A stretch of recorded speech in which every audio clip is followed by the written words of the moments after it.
আপনারা জানেন ভারত এবার বিশ্বকাপের সুপার এইটে 2 দিন আগে দক্ষিণ আফ্রিকার কাছে হেরেছে। তা বিশাল ব্যবধানে হেরেছে। 111 রানে অল আউট হয়ে এই 90,000 দর্শক ধারণ ক্ষমতা সম্পন্ন তারা আসলে নাকানি চুবানি খেয়েছে। এটা কি ভারতের দমভক্তির ফল? ভারত অন্য কোনো দেশকে পাত্তা না দেওয়ার ফল? বাংলাদেশের মানুষদের অভিশাপের ফল? কারণ বাংলাদেশের মানুষ এই বিশ্বকাপে না খেলার পেছনে একমাত্র ভারতকে দায়ী করতেছে। কারণ ভারতের জন্য বাংলাদেশ শ্রীলঙ্কাতে যে বিশ্বকাপ খেলতে পারেনি এরকমই বলতেছে। এখন এই বাংলাদেশ মানুষের অভিশাপের ফলে কি ভারতের এই করুণ পরিণতি? আপনার কি মনে হয়?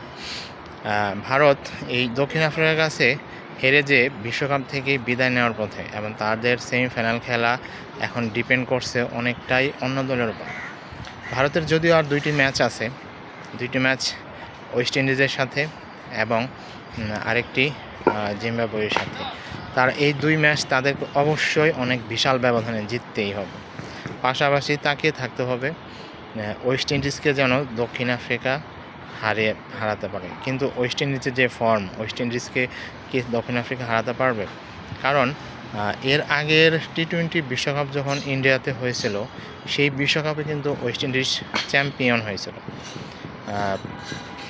ড্যানি সামির নেতৃত্বে।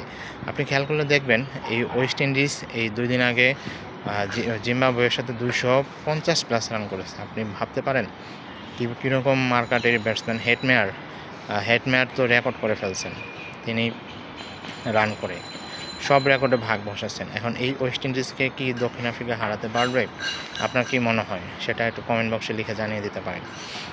কারণ এই ওয়েস্ট ইন্ডিজকে আমরা দেখতেছি দুর্দান্তভাবে, এবং তারা যেভাবে খেলতেছে সুপার এইটে, আমার তো মনে হয় ওবার ওয়েস্ট ইন্ডিজের চ্যাম্পিয়ন হওয়ার যোগ্য।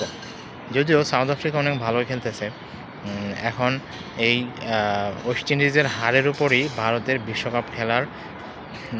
বিশ্বকাপে সেমিফাইনাল খেলার ভাগ্য নির্ধারিত আছে। কারণ ভারত পরবর্তী 2 ম্যাচ জিতলেও তাকে থাকতে হবে ওয়েস্ট ইন্ডিজ আর দক্ষিণ আফ্রিকা ম্যাচের দিকে। আর কোনোভাবে যদি ওয়েস্ট ইন্ডিজ দক্ষিণ আফ্রিকা হারিয়ে দেয় তাহলে তো কথাই নেই, তাহলেই ওয়েস্ট ইন্ডিজ আর দক্ষিণ আফ্রিকায় সেমিফাইনালে চলে যাবে। একটা কাকতালীয়ভাবে খেয়াল করেন যে শ্রীলঙ্কাও জিম্বাবুয়ের সাথে হেরে আবার ইংল্যান্ডের কাছে হেরে তারা কিন্তু কোণঠাসায় চলে গেছে। পাকিস্তানও গতকাল ইংল্যান্ডের কাছে হেরেছে। এখন এশিয়ার এই 3 প্রতিনিধি দল ইন্ডিয়া, পাকিস্তান আর শ্রীলঙ্কা, তারা কেউই যদি সেমিফাইনালে না খেলতে পারে তাহলে এশিয়ার কোনো দলই এবার টি-20 বিশ্বকাপে সেমিফাইনালে খেলতে পারবেন না। এটা আপনি খেয়াল করছেন? এরকম হতেও পারে কিন্তু। এদিকে দক্ষিণ আফ্রিকা, ওয়েস্ট ইন্ডিজ, আর ওদিকে ইংল্যান্ড আর নিউজিল্যান্ড যদি বিশ্বকাপের সেমিফাইনালে যায় তাহলে তো আমার মনে হয় দুর্দান্ত একটা সেমিফাইনাল দেখার অপেক্ষায় আছি। কারণ এই 4টি দল আসলে দুর্দান্ত পারফরমেন্স করতেছে। কারণ দুর্দান্ত পারফরমেন্স করেই আসলে আপনি আমার সবার মন জয় করে নিতেছে। এখন দেখা যাক, হয়তো এই সুপার এইটের পর্ব শেষ হলে বোঝা যাবে আসলেই এই এশিয়ার কোনো দল সেমিফাইনালে উঠতে পারেন কিনা। সেটা হয়তো আপনারা 2-1 দিনের মধ্যেই হয়তো বুঝে যাবে। যাই হোক, ভারত যদি সেমিফাইনালে না খেলতে পারে বা সেমিফাইনালে না যেতে পারে তাহলে আমার মনে হয় বাংলাদেশের মানুষের সবচেয়ে বেশি খুশি হবে। কারণ সবচেয়ে বেশি তারা আনন্দ পাবে। কারণ বাংলাদেশে ভারত বিরোধী অনেক মানুষ আছে, ভারতকে তারা দেখতে পারে না তাদের এই দাদাগিরির জন্য।